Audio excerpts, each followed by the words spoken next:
Ya, minggu ini kita kembali masuk kepada minggu eksposisi.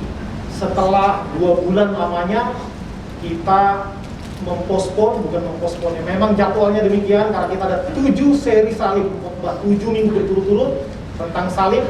Dan hari ini kita kembali masuk kepada minggu eksposisi dan baru dilanjutkan lagi bulan Juni nanti. Jadi nanti setelah ini panjang lagi ya, ada hari Ibu, ada kenaikan Yesus Kristus, dan ada tema-tema lainnya. Dan hari ini kita melanjutkan dari khotbah eksposisi yang terambil dari Maleakhi pasal 2 ayat 5 sampai ayat yang ke-7. Maleakhi pasal 2 ayat 5 sampai ayat 7. Bagi yang tidak membawa kitab bisa bersama-sama membaca dari teks yang ada di layar. Maleakhi pasal 2 ayat 5 sampai ayat 7. 1, 2, 3. Perjanjianku dengan dia pada satu pihak ialah kehidupan dan sejahtera, dan itu kuberikan kepadanya. Pada pihak lain ketakutan, dan ia takut kepadaku dan gentar terhadap namaku. Pengajaran yang benar ada dalam mulutnya, dan kecurangan tidak terdapat pada bibirnya. Dalam damai sejahtera dan kejujuran ia mengikuti aku, dan banyak orang dibuatnya berbalik daripada kesalahan. Sebab bibir seorang imam memelihara pengetahuan, dan orang mencari pengajaran dari mulutnya, sebab dialah utusan Tuhan semesta alam. Sedemikian jauh pembacaan firman Tuhan. Berbahagialah kita yang membaca, merenungkan, dan melakukan firman Tuhan di dalam kehidupan kita hari lepas hari.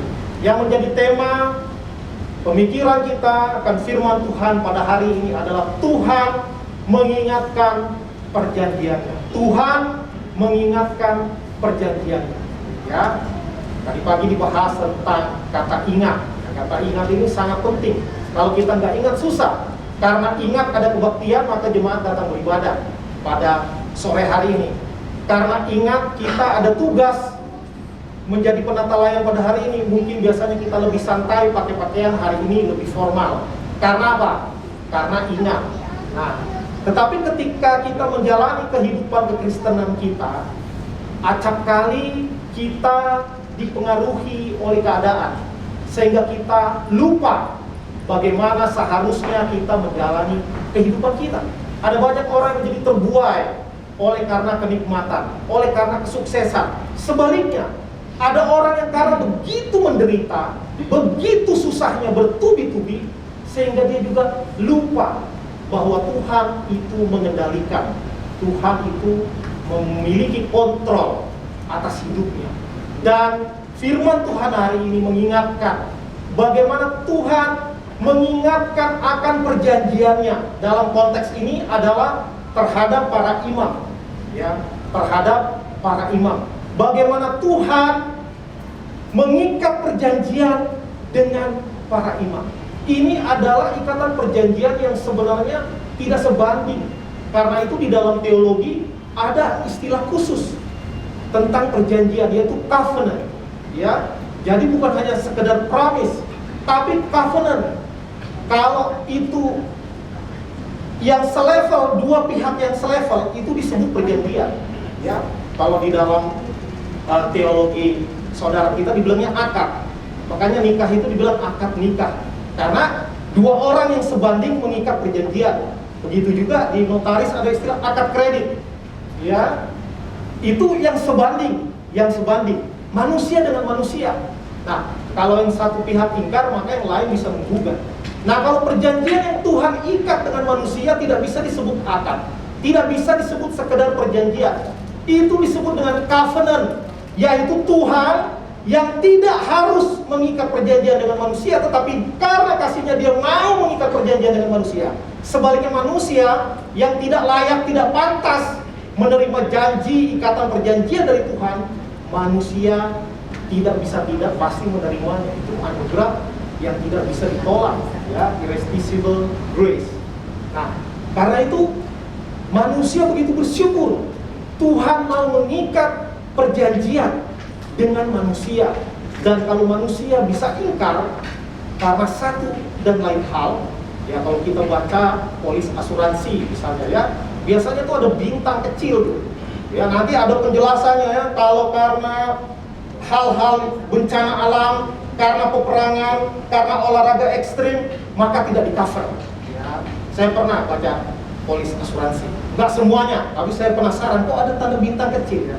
Jadi ada terms and conditions apply, syarat dan ketentuan berlaku. Ya, tapi kalau Tuhan yang mengikat perjanjian dengan manusia, Tuhan nggak terpengaruh dengan bencana alam. Tuhan tidak terpengaruh dengan inflasi. Ya, Tuhan tidak terpengaruh dengan pandemi. Karena itu Tuhan itu maha kuat, Tuhan itu maha hebat.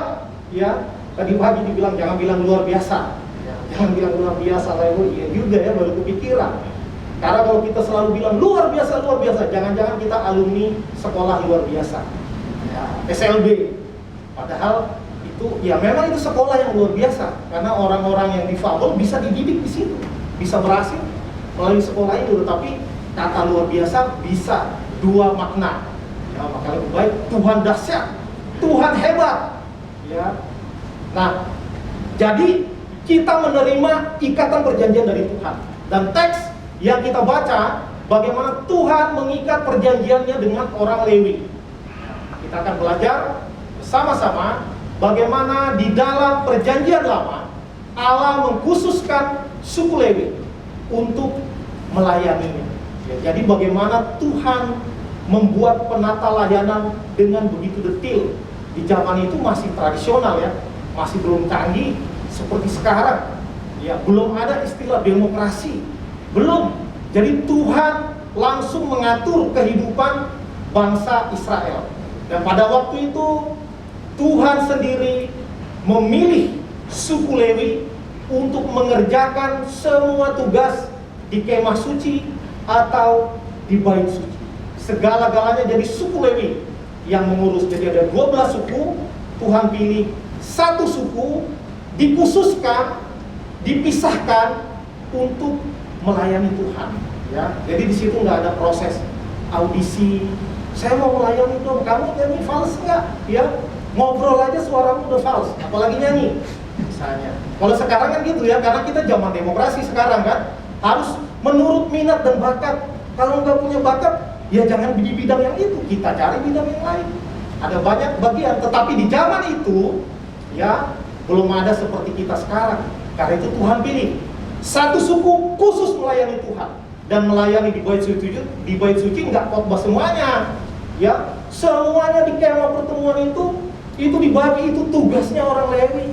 Mungkin mulai dari asarnya orang Lewi juga, dari griternya juga orang dari suku Lewi. Lewi kan punya anak banyak ya, termasuk keturunan Imam Harun, Imam Musa, lalu ada anak-anaknya dibilang kuak, Gerson, Kehat, Merari. Ya jadi ada pemujinya. Ya, jadi paduan suara itu juga orang Lewi juga. Ya kalau nggak bisa nyanyi, jangan di bagian suara, mungkin di bagian yang lain, penerima tamu kan. Ya kita nggak tahu sistemnya, detailnya pada waktu itu. Tapi mulai dari pelataran sampai ke dalam, itu orang-orang keturunan Lewi semua. Ya, biar nggak bingung, karena mereka ada pembagian wilayah juga, ada pembagian tanah pusaka kepada orang-orang Israel. Jadi semua pelayanan di dalam berbagai bidang di bait Allah itu semuanya dikerjakan oleh orang dari keturunan Lewi. Yang lain nggak boleh. Malah dikatakan itu kalau kita baca dulu, yang lain tidak boleh mendekat. Kalau mereka mendekat, mereka akan mati. Waduh. Jadi Tuhan ngasih peraturan ini, penegakannya luar biasa ya. Penegakan hukum, penegakan disiplin. Ya, barang siapa mendekat dia akan mati, dikatakan. Gak ada yang berani coba-coba. Dan Tuhan berkali-kali menunjukkan kuasanya. Kalau menantang Tuhan itu bisa langsung mati.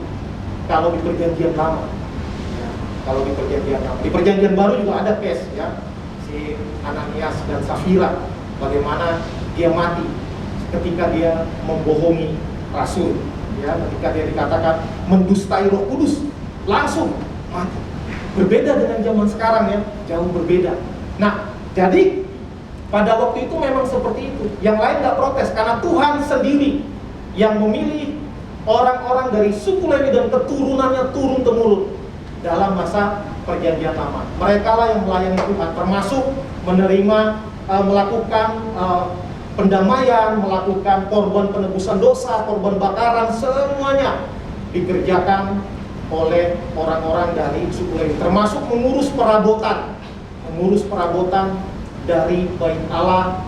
Ya, segala sesuatu yang terkait dengan Bait Allah itu tugasnya yang melayani adalah suku Lewi. Suku-suku lainnya bekerja, mereka berladang, beternak semuanya. Nanti mereka membawa persembahan ke Bait Allah. Dan di sini kita belajar bagaimana seharusnya mereka melayani Tuhan. Ya, kalau di kitab Maleakhi ini hampir semua adalah kemurkaan Tuhan, termasuk pasal 2 ini.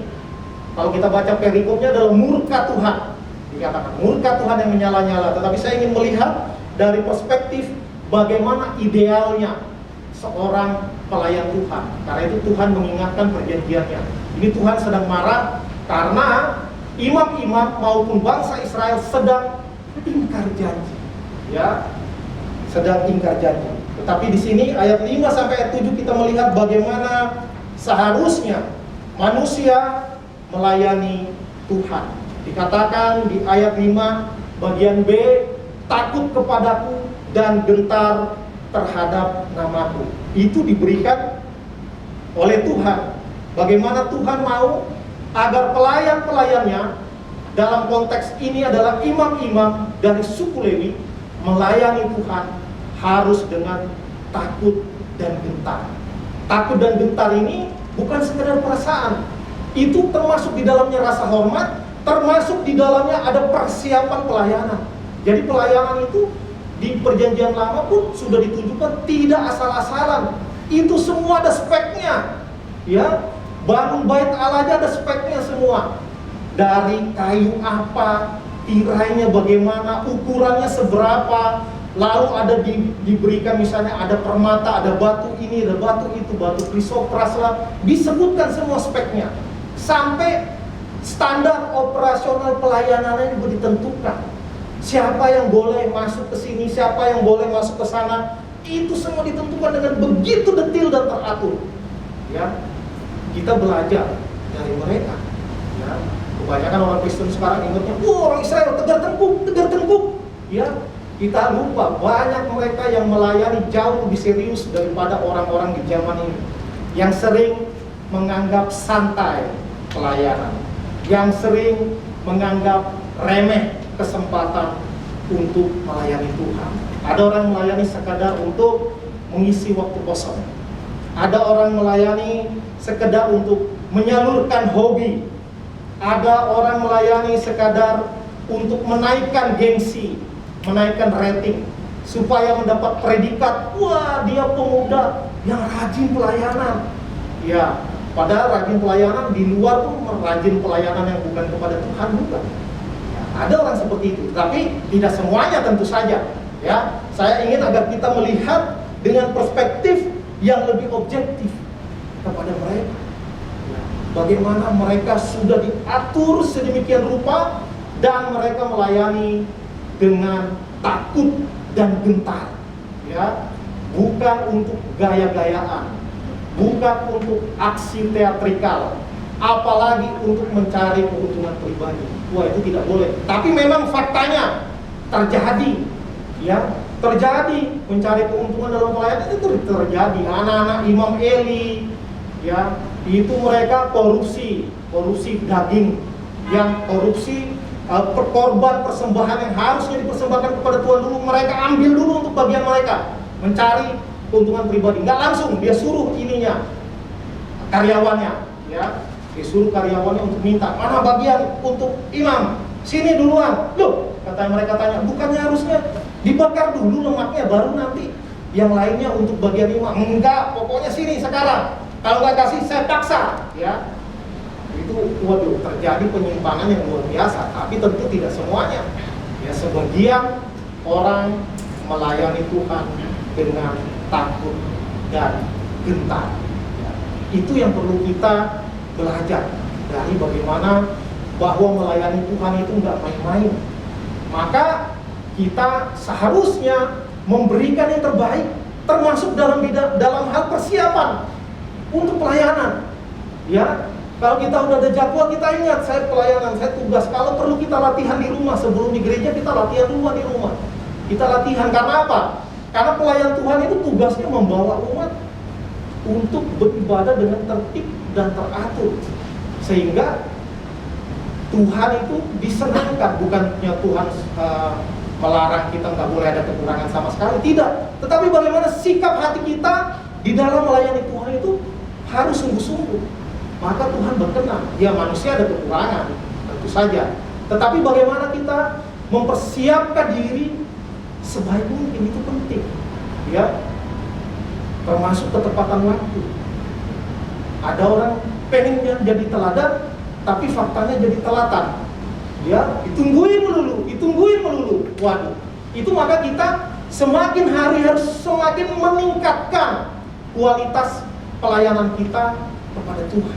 Memang Tuhan mengasihi kita apa adanya, tetapi kita saja kepada anak kita sayang anak kita walaupun banyak kekurangan, tetapi kita akan terus memotivasi dia, bahkan kita memberikan soft skill mungkin yang diperlukan supaya anak saya bisa ini, bisa itu, supaya upgrade terus. Demikian juga kita kepada Tuhan. Tuhan mau anak-anaknya upgrade. Ya, good enough is not enough. Ya, kita harus berikan yang terbaik. Ya, berikan versi terbaik dari diri kita untuk melayani Tuhan, sehingga Tuhan bangga, Tuhan senang. Tentu kita tidak bisa mengatakan, wah saya hebat mengembangkan diri. Tidak, itu semua karunia Tuhan. Tapi kita harus kembangkan dengan penuh tanggung jawab. Ya, di perjanjian lama memang hanya orang-orang Lewi yang boleh melayani. Tetapi kalau kita melihat semakin ke perjanjian baru, sudah mulai ada perubahan. Yesus memanggil murid-muridnya. Yesus sendiri bukan keturunan Lewi, tetapi dia dikatakan sebagai imam, dia dikatakan sebagai raja, dia dikatakan sebagai nabi. Yesus sendiri dari keturunan Yehuda. Ya. Di ujung perjanjian lama pun ada orang-orang yang dipakai Tuhan memang bukan jadi imam, ya. Maleaki ini keturunan Lewi. Lalu ada Imam Ezra juga keturunan Lewi. Tapi Nehemia yang membangun kembali tembok Yerusalem bukan keturunan Lewi. Dia diduga dia kemungkinan keturunan Yehuda. Yesus keturunan Yehuda. Lalu murid-muridnya dia tidak lagi mencari murid yang dari golongan Lewi. Apa saja yang mau Yesus panggil menjadi muridnya akan menjadi muridnya. Dan mulai saat itu siapa saja yang dipanggil oleh Tuhan untuk melayani Tuhan, ya dialah yang melayani Tuhan. Dan terus sampai masa modern. Ya, kalau masa modern malah ada tes psikologinya lagi. Ya, ada tes psikologi. Waktu SMA saya pernah ikut tes psikologi. Memang akhirnya ada kayak untuk karir ya, nanti bagusnya ke depan kita itu cocoknya jadi apa secara ilmu psikologi. Dan memang salah satunya hasil tes psikologi saya bidang sosial, bidang kerohanian, salah satunya. Ya, jadi itu adalah tools modern untuk melihat supaya orang itu bisa meniti karir di dunia yang cocok dengan kepribadian dia. Nah, zaman sekarang kan seperti itu. Ya, di Efesus 4 ayat 11 saja jabatan sudah banyak. Ada rasul, ada nabi, ada penginjil, gembala, pengajar. Kalau kita lihat di surat-surat Paulus bagaimana syarat-syarat menjadi penatua, menjadi diaken tidak lagi dibilang dari keturunan Lewi. Siapa saja, ya, siapa saja yang terpanggil untuk jabatan-jabatan khusus untuk melayani Tuhan, silakan, monggo. Yang penting berikan seluruh diri kita, totalitas kita, ya, berikan totalitas kita di dalam porsi kita masing-masing. Ya. Yang kedua, Tuhan mengingatkan bahwa imam itu bertugas untuk mengajarkan hukum-hukum Allah kepada umat. Di ayat 6 dikatakan, Maleaki pasal 2 ayat 6 tertulis demikian. Pengajaran yang benar ada dalam mulutnya dan kecurangan tidak terdapat pada bibirnya. Dalam damai sejahtera dan kejujuran ia mengikuti aku, dan banyak orang yang dibuatnya berbalik daripada kesalahan. Mengajarkan hukum-hukum Allah itu bagian dari tugas imam yang sangat penting, ya, sangat penting.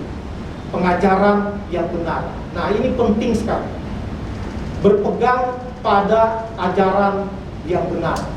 Di dalam teologi disebutkan dengan istilah ortodoksi. Ya. Orto itu lurus, doksi itu ya pengajaran. Dogmatika yang lurus itu disebut dengan ortodoksi, mulai dari bapak-bapak gereja. Saya tidak mengatakan kita harus beraliran ortodoks, bukan. Ortodoks itu sendiri, ortodoks sendiri artinya adalah ajaran yang benar. Sehingga seorang pelayan harus mengajarkan ajaran yang benar, bukan ajaran yang sedang naik daun, bukan ajaran yang sedang menjadi tren di masa itu, ya. Karena di dalam dunia ini ada rupa-rupa angin pengajaran. Maka kita tidak boleh sekadar melacurkan kebenaran demi penerimaan publik, ya. Tidak bisa mengajarkan hal-hal yang penting orang senang dengarnya. Yang penting dengan mengajarkan ini, misalnya jemaat cepat bertambah, orang beramai-ramai datang karena ajaran kita menyenangkan sebanyak mungkin orang. Maka gereja kita berketetapan untuk berupaya. Kita tidak sok benar, kita juga tidak bilang yang lain pasti sesat, tidak. Tetapi kita berupaya mengajarkan yang sesehat mungkin, mengajarkan dogmatika yang seketat mungkin. Kita tidak katakan kita pasti benar, tapi seketat mungkin berupaya dipikirkan sedemikian rupa. Jangan sampai kita menyesatkan jemaat, jangan sampai menyesatkan orang lain yang pada gilirannya akan membawa orang kepada kekecewaan. Katanya percaya Yesus pasti sembuh, kok saya nggak sembuh-sembuh? Katanya ikut Yesus pasti ada terobosan finansial, kok saya lama kali kayaknya, lama kali suksesnya. Katanya ikut Yesus pasti jadi pemimpin, tidak mungkin jadi ekor. Kalau semua jadi direktur, siapa mau jadi pemimpin? Ya. Maka ada banyak pengajaran-pengajaran yang saya bilang bukan alkitabiah, saya suka bilangnya ayatiah. Comot satu ayat, melupakan ayat-ayat yang lain. Lalu karena itu menyenangkan telinga, itu diklaim sebagai kebenaran. Padahal itu adalah kebenaran separuh, bukan kebenaran sepenuh. Maka kita mengajarkan Injil sepenuh, bukan Injil separuh. Ya, walaupun mungkin orang nggak enak dengarnya, tapi ya itulah. Ya, tidak semua obat itu rasanya manis. Sebagian begitu pahit, sebagian manis karena diberi rasa pemanis. Tetapi banyak yang basicnya itu pahit. Tetapi ya kalau itu untuk menyembuhkan, why not? Kalau perlu bukan cuma pahit, amputasi. Ya, misalnya ada orang sakit sini, waduh dijahit sakit, ya udah demi kesembuhan, proses yang dijalani harus seperti itu, ya sudah jalani. Ya. Kan bisa dibius, bisa setelah dibius sakit lagi. Ya itu memang prosesnya. Maka kita berupaya mengajarkan yang seketat-ketatnya paling mendekati dengan kebenaran. Jadi beberkan ajaran apa adanya. Jangan diberikan ajaran separuh hanya demi menyenangkan publik. Beritakan kebenaran menurut apa yang memang tertulis secara komprehensif, secara alkitabiah, bukan dicuplik menjadi kebenaran ayatiah. Maka pengajaran yang benar penting, ya. Kecurangan tidak terdapat pada bibirnya. Gitu ya. Banyak orang mau menyenangkan orang lain, ingin mencari jemaat sebanyak-banyaknya, maka dia bahasanya di sini tegas sekali ya. Kecurangan tidak terdapat pada bibirnya, mungkin terdapat pada bibir orang lain. Maka kita harus memberitakan kebenaran dengan jujur, ya. Di kalimat berikutnya disebut kejujuran. Dengan kejujuran kita mengikut Tuhan juga harus dengan jujur. Karena Dia sudah selamatkan saya, maka saya ikut Tuhan. Bukan saya ikut Tuhan supaya Tuhan melakukan ABCD untuk saya, supaya saya semakin besar. Bukan. Kita mengikut Tuhan itu karena Tuhan memang layak untuk diikuti. Loh, jadi nggak bisa sukses ikut Tuhan, nggak bisa kaya ikut Tuhan, nggak bisa kamu mengalami mujizat kesembuhan.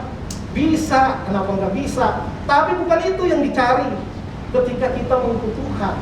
Itu adalah konsekuensi logis, atau saya katakan kadang efek samping. Itu bukan yang utama, itu cuma sampingan. Atau kalau bahasa sekarang itu cuma bonus-bonusnya aja. Yang utamanya bukan itu. Ya, jangan kejar bonusnya, kejar utamanya. Utamanya pasti lebih besar, bonusnya itu kecil-kecil. Ya, beda bonus di mungkin perusahaan besar, bonusnya besar. Enggak ya. Jadi kesehatan, popularitas, kesuksesan, itu hanya bonus-bonus kecil yang hanya ada di dunia, tidak dibawa nanti di kekekalan. Maka yang harus kita pusatkan adalah hal-hal yang bernilai kekal. Ya, jadi pengajaran itu sangat penting.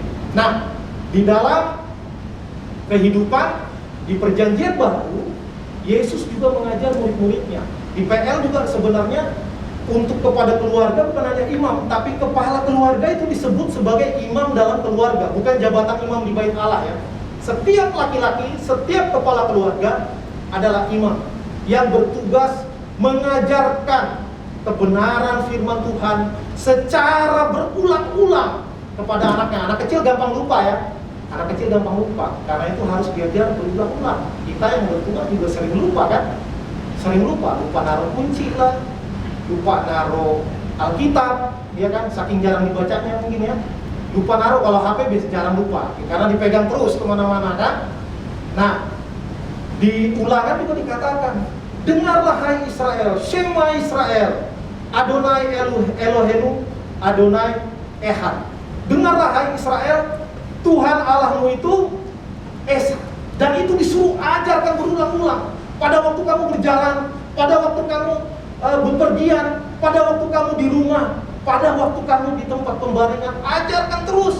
Dikatakan kalungkan pada lehermu, ya, kalungkan pada lehermu, tanam di dahimu, ya, bukan dikasih tanda di dahimu. Maksudnya itu selalu mengikuti kita kemana-mana. Kita ulang-ulang sampai kita hafal, ya, sampai kita hafal. Di sini ada yang nggak hafal Pancasila nggak? Mungkin ada yang saking lama nggak ikut upacara.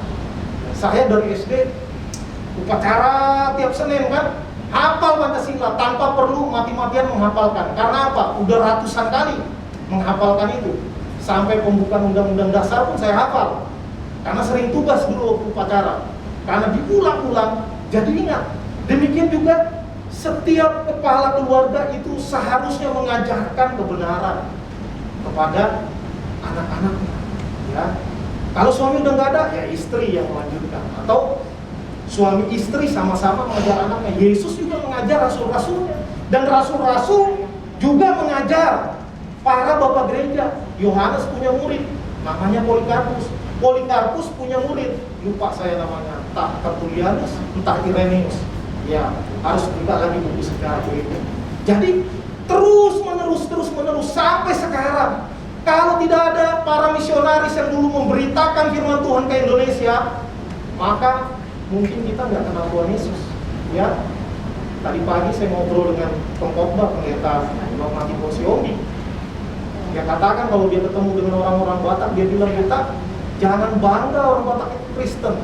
Kalau tidak ada misionaris dari Jerman dulu mengorbankan hidupnya sampai mati di tanah Batak, orang Batak mungkin masih animisme.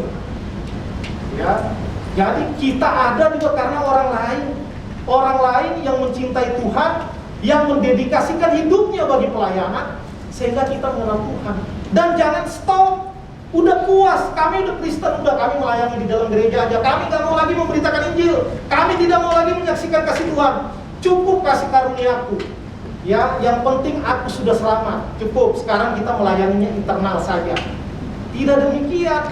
Harus dari generasi ke generasi, dari generasi ke generasi. Jangan sampai kita mengalami apa yang disebut dengan kesuam-suaman rohani.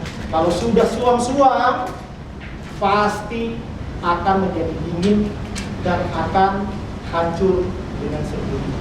Kalau kita baca dari 7 surat di kitab Wahyu, pasal 2 dan pasal 3, itu adalah surat yang dituliskan oleh Rasul Yohanes berdasarkan inspirasi dari Yesus agar menulis surat kepada 7 jemaat. Itu semua ada di Turki, dan sekarang semuanya menjadi situs sejarah.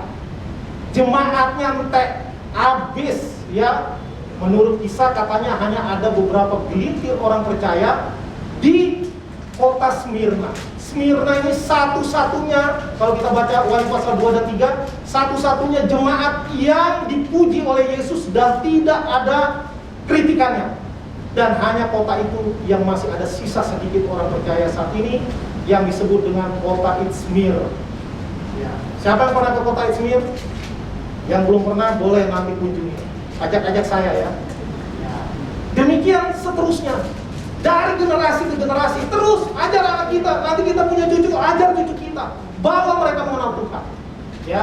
Yang terakhir, bagaimana Tuhan mengingatkan kepada Lewi bahwa orang Lewi menerima jaminan hidup yang ditetapkan Tuhan melalui persembahan korban dan persembahan persepuluhan dari umat. Ya, di sini dikatakan di pasal kedua ayat yang ke-5a dikatakan, perjanjianku dengan dia pada satu pihak ialah kehidupan dan sejahtera, dan itu kuberikan kepadanya. Karena suku Lewi dikhususkan hanya untuk melayani Tuhan, maka suku Lewi satu-satunya suku yang tidak diberikan tanah pusaka atau tanah warisan oleh Tuhan Allah. Ya, ketika orang Israel mendapatkan warisan tanah pusaka, maka orang Lewi tidak dapat tanah. Ya, jadi mereka tidak bertani, mereka tidak beternak, mereka mengkhususkan dirinya untuk melayani Tuhan. Loh, terus makannya dari mana? Karena mereka adalah melayani Tuhan sepenuh hidupnya, maka ke-11 suku Israel Tuhan mewajibkan untuk memberikan persembahan persepuluhan kepada para imam, kepada Bani Lewi. Loh, keenakan Bani Lewi dong. 10% kali 11 suku jadi 110%. Ya, tidak demikian juga. Memang 110%, tetapi kemudian juga orang Lewi juga memberikan persepuluhan, plus mereka juga yang melayani orang-orang miskin, yatim piatu, dan janda-janda miskin yang tidak menikah lagi. Ya, jadi segala yang diterima, segala berkat termasuk berkat material yang diterima, itu juga dipakai untuk melayani, bukan untuk memperkaya diri.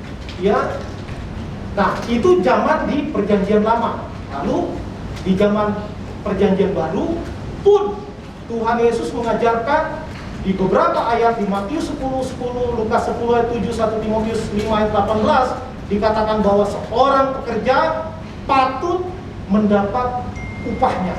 Ya, seorang pekerja dalam konteks ini adalah pelayan Tuhan, patut mendapat upahnya. Tetapi tentu Yesus mengatakan bahwa murid-muridnya harus melatih diri sedemikian rupa untuk hidup sederhana. Dikatakan jangan bawa apa-apa kalau engkau pergi. Yesus ajar murid-muridnya gitu. Ya, jangan bawa baju dua. Kalau kamu diterima di satu rumah, tinggallah di situ, makanlah apa yang disediakan kepadamu. Kalau engkau tidak diterima, kebaskan debu, pergi ke tempat lain. Pergilah kemana kamu diterima. Ya, tidak dikatakan kalau engkau mengikut aku, engkau melayani, waduh, semua berkat materi akan dicurahkan. Enggak begitu ayatnya. Ya, tetapi murid-murid patut mendapat upahnya. Rasul Paulus di dalam pelayanannya, dia pun menerima persembahan dari jemaat-jemaat yang dilayani. Kadang-kadang kurang, maka dia berusaha menjadi pembuat tenda. Ya, dia bukan pebisnis tenda ekspor impor sampai kaya raya, enggak. Itu hanya untuk menutupi kekurangan dari dana pelayanan yang dia butuhkan. Ya, jadi seperti itu. Nah, di sini kita belajar dua hal. Bagaimana seorang pelayan Tuhan harus melayani Tuhan, melayani umat Tuhan dengan penuh kesungguhan, dengan totalitas, dengan penuh rasa pengabdian, ya, penuh dedikasi.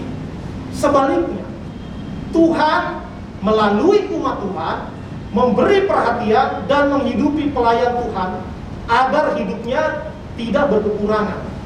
Ya, maka kalau seorang hamba Tuhan sampai begitu berkekurangan karena umat Tuhan yang mungkin mampu untuk memberikan penghidupan tapi menolak untuk memberikan penghidupan, maka salah di sini. Ada kesalahan. Tentunya itu bangsa Israel, ya. Itu bangsa Israel. Sampai di perjanjian baru juga hidup apa adanya, bahkan ada case-nya di Paulus, dia juga berupaya menutupi kekurangan dari pelayanan yang dalam hal dana. Lalu kemudian berkembang ke zaman modern.